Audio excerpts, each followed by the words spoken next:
હાલો મિત્રો, આજ ત્રીજો મહિનો છે 2025, 24 તારીખ છે.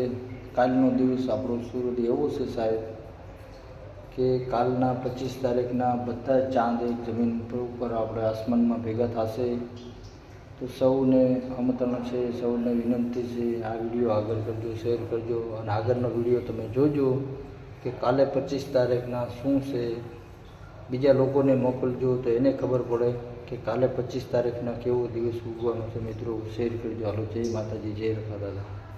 कल 25 तारीख है और कल की रात आकाश में एक ऐसी घटना होने वाली है जो अब सीधे 2040 में देखने को मिलेगी, क्योंकि 25 फरवरी को बहुत ही ज्यादा रेयर प्लैनेटरी परेड होने वाला है, जिसमें हमारे सोलर सिस्टम के 7 ग्रह एक लाइन में आने वाले हैं, जिससे यह नजारा पृथ्वी से आराम से दिखाई देगा। यह अद्भुत नजारा रात 8:30 से दिखना स्टार्ट हो जाएगा। इनमें से 4 ग्रह मर्क्यूरी, मार्स, जुपिटर और सैटर्न प्लेनेट को आप अपने खुली आंखों से ही देख पाओगे, मगर बाकी 3 ग्रहों को देखने के लिए टेलीस्कोप की जरूरत पड़ेगी। अगर 25 फरवरी को यह नजारा मिस कर दिया तो अगला मौका 2040 में मिलेगा। शेयर करो अपने सभी दोस्तों को और हमें फॉलो करो ऐसे ही रहस्यों को जानने के लिए।